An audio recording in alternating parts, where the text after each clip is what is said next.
It's time for the 1430 Connection on 1430 WNAV and 99.9 FM, spotlighting news, newsmakers, and important community issues. Now, with this week's edition of the 1430 Connection, here is WNAV news anchor Donna Cole.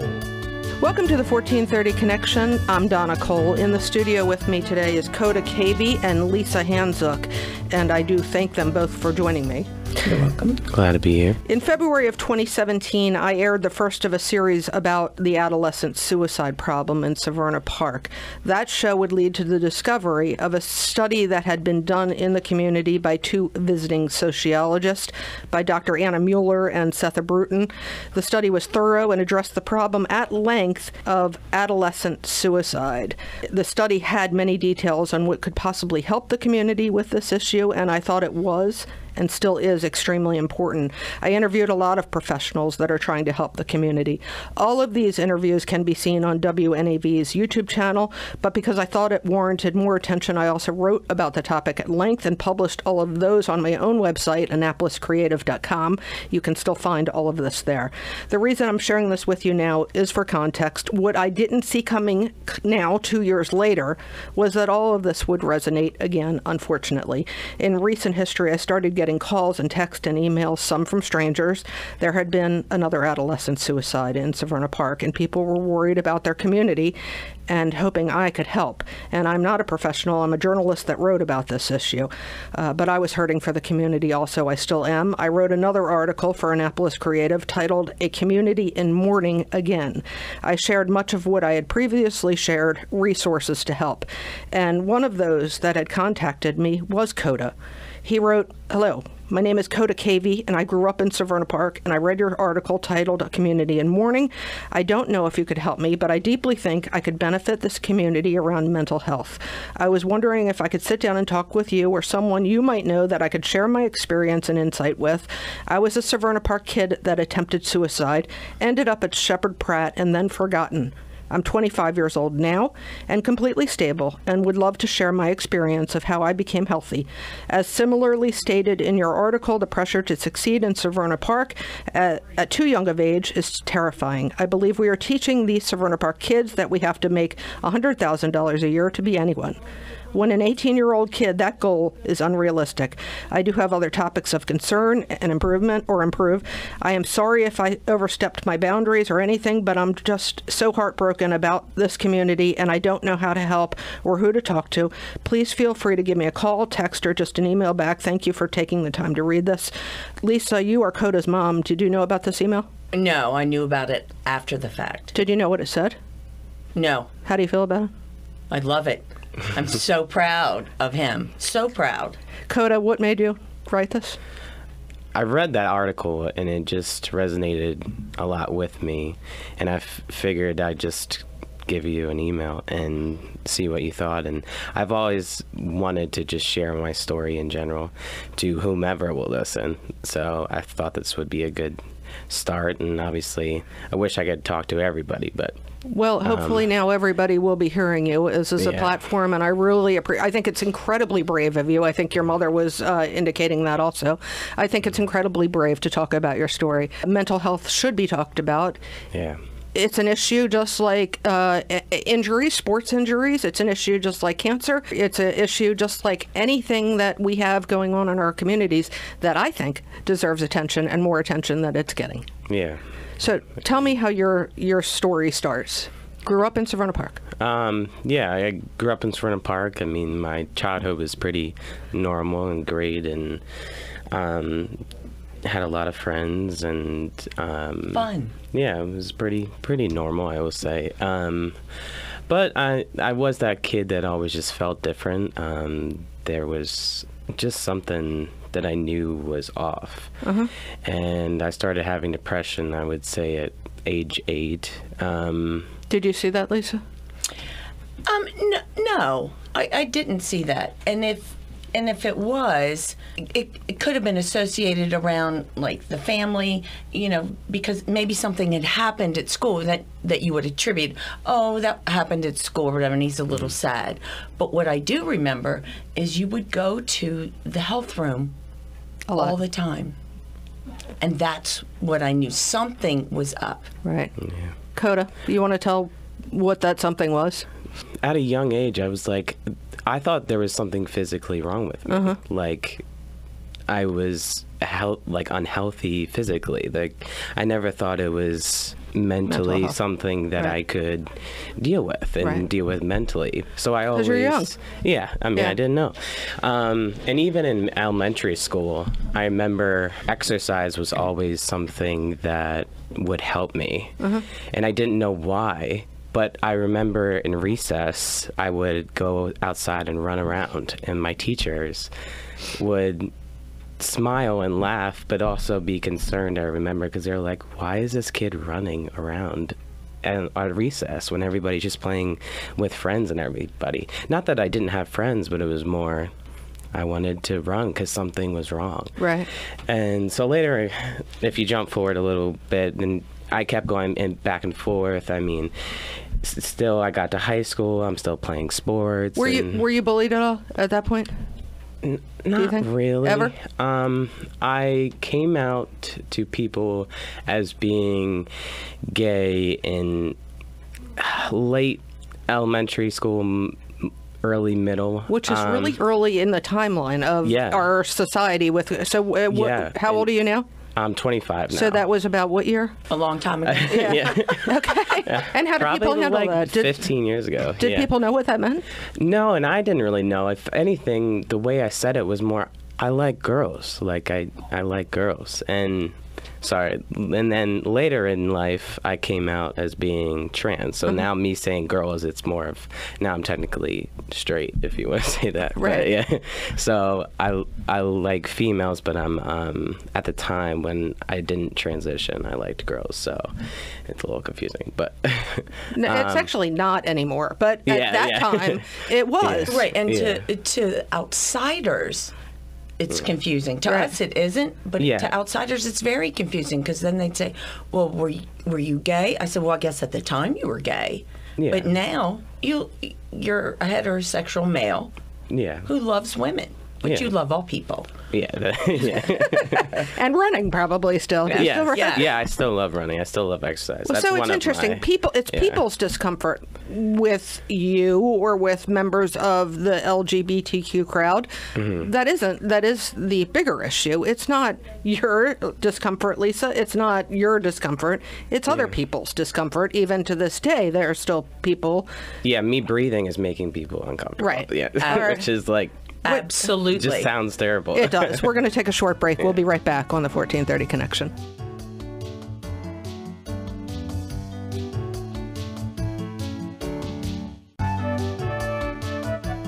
Welcome back to the 1430 Connection. I'm Donna Cole. In the studio with me today is Coda Cavey and Lisa Hanzuk. Lisa is Coda's mother.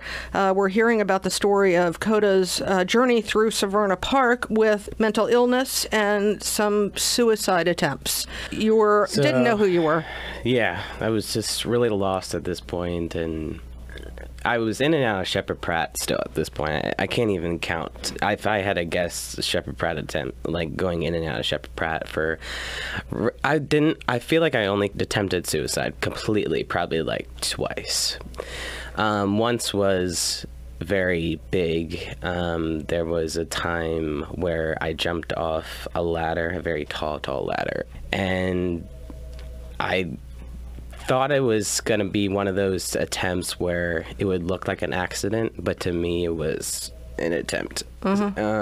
And that one, I ended up going to the hospital. I broke my arm, and I thought it would break more, obviously. But that one was probably the biggest one. And then Lisa, did you know this was an attempt at suicide? No, but it crossed my mind, and he's downplaying a little bit. He had a terrible fracture of his, humerus, and was in North Carolina and had to be flown home in a special flight, and so they could manipulate the arm. They thought they were going to have to operate, but they were able to manipulate the arm, and the way the doctors in North Carolina set it for travel. Ended up being fine, and it's healed well. But that was a horrific and very scary you had more suicide attempts beyond that.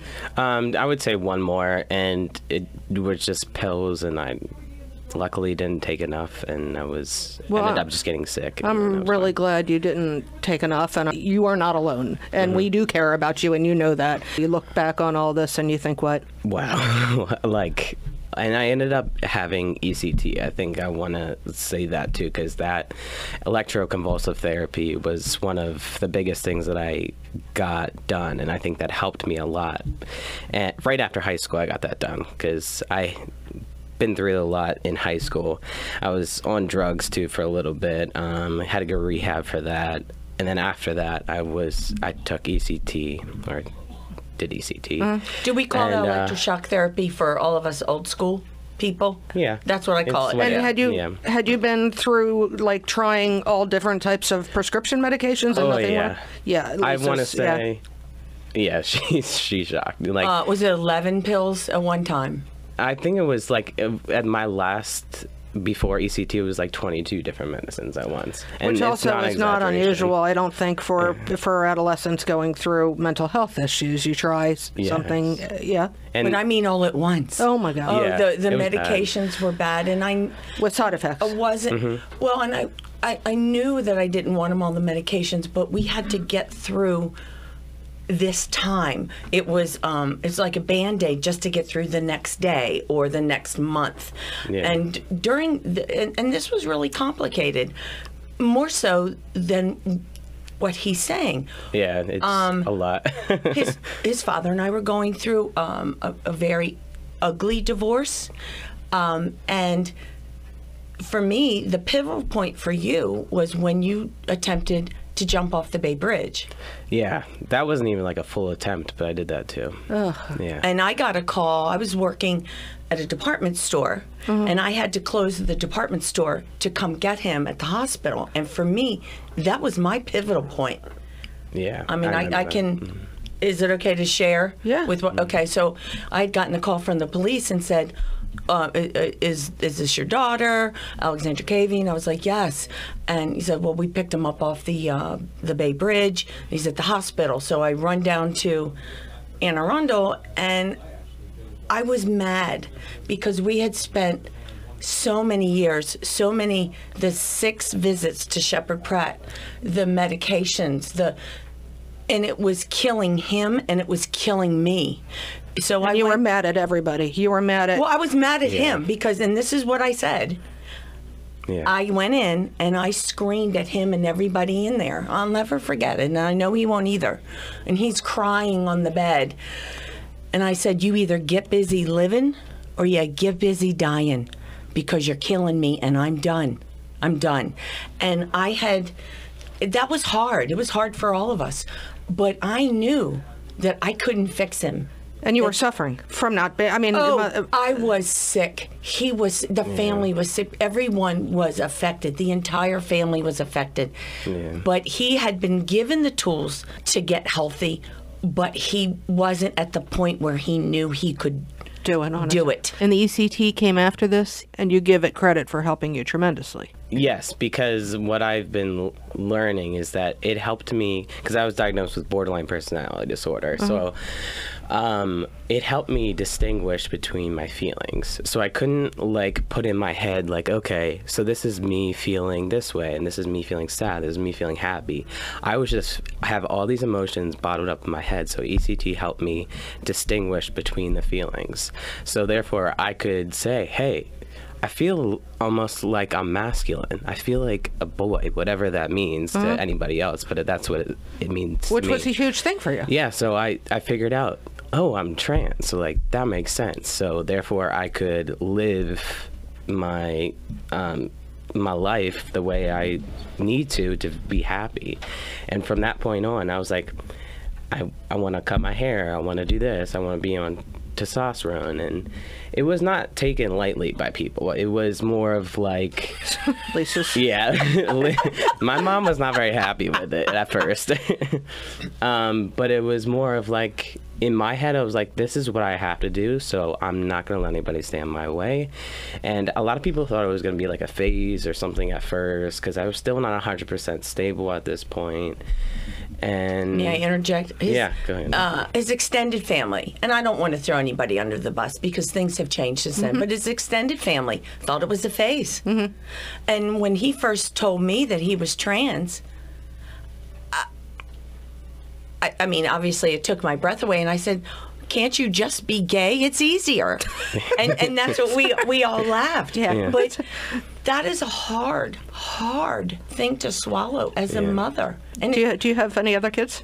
oh yes, he has a set of twin brothers who are 5 years older. So you thought you were going to be picking out a wedding dress with your daughter? Well, I knew that would never happen, even if Lexi stayed Lexi. He would have worn a wedding dress. That's very tomboyish. Yeah. And that's okay. Yeah. But it's a very difficult process for the parent and for the mother, especially for me. And I can't say what it's like for the father. But for me, I had to really process it. And It took a while. it took about a year, I'd say. Let's take another break. We'll be right back on the 1430 Connection.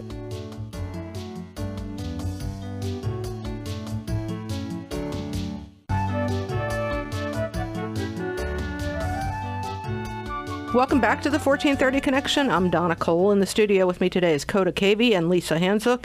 They're talking about their experience as mother and daughter, now mother and son, of going through the transition from female to male as an adolescent, and mental health issues that Coda also had, including some suicide attempts. One of the things that I think is really important as a parent and understanding and resolving and surrendering to this issue is that I decided I wanted an alive son and not a dead daughter.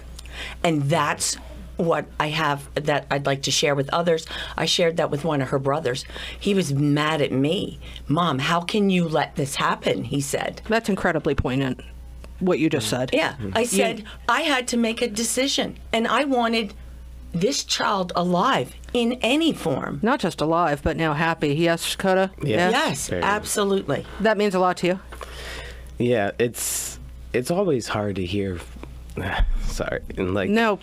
You're allowed to, I mean, Yeah. you're allowed to be sensitive about this. like my mom's point of view and like other people's point of views. It's hard to imagine the pain that I caused other people too. You know that that's okay. That's part of the growing process, and that's what parents are here for. Yeah. How supportive or not supportive were the schools in this? I think that one's an up and down because I feel like I graduated because for two reasons. I'm not gonna be conceited or anything, but I'm very smart, and I also feel that I had good teachers and in a good county, so Good support system in Yeah. school. There were Yeah. a couple people that were very supportive. yeah, I had good teachers, just good.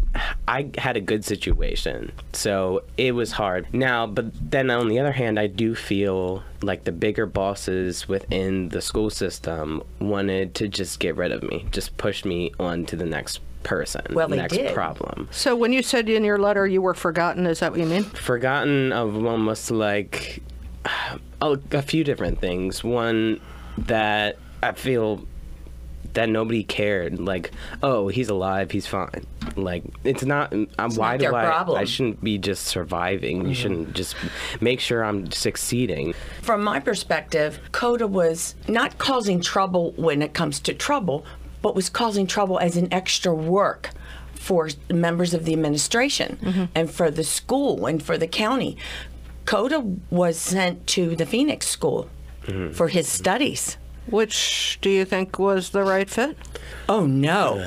But it kept him safe. And that was the thing. They sent him there because they didn't think they could keep him safe. So he was whisked out of that school and sent to another school. So it was almost like in the years ago, like in the 50s when girls got pregnant. because they don't want it to be an epidemic. So Coda was taken out of the school, sent to another school. He was still allowed to play soccer. For Severna Park. For Severna Park, because you can still do activities with your home school.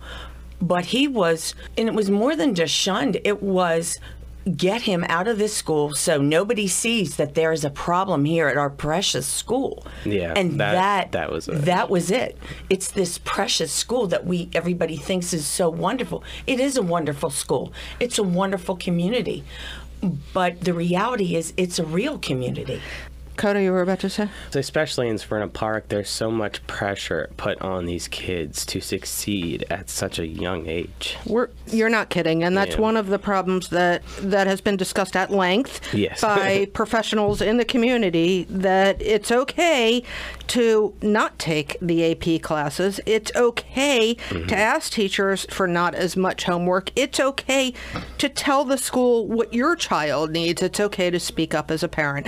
Next week on the 1430 Connection, we discussed this issue at length with one of those professionals. We talked to Jen Corbin. She's the director of the Anne Arundel County Response. Call 911 for immediate assistance in any emergency. The crisis warm line is 410-768-5522. You can call the National Suicide Prevention Hotline at 1-800-273-TALK. Anne Arundel County Public Schools also has a student safety hotline, 1-877-676-9854. You can also text HOME to 741-741 from anywhere in the United States to talk about any crisis at any time. And people that are supporting others can also get help from any of these lines. It's very difficult. And I didn't have anybody. So Coda and I are reaching out to others in the community, people that we see, and tell them my story very briefly so people can understand it happens to anybody, all walks of life. And I want them to eventually have tolerance. Coda, any closing thoughts on that? I just want people to know it's okay, and it's okay not to be okay, and it's okay to I don't want it to be such an uncomfortable conversation. I want to have a conversation that I can tell you this and you not feel pity or uncomfortable about it. It's normal. It's okay. It's okay to not be okay. Yeah, it really is. Thank you both so very much for sharing your story. It's going to help other people. It was our pleasure. I hope so, yeah. This is Our pleasure. This is Donna Cole on the 1430 Connection. We'll see you next week.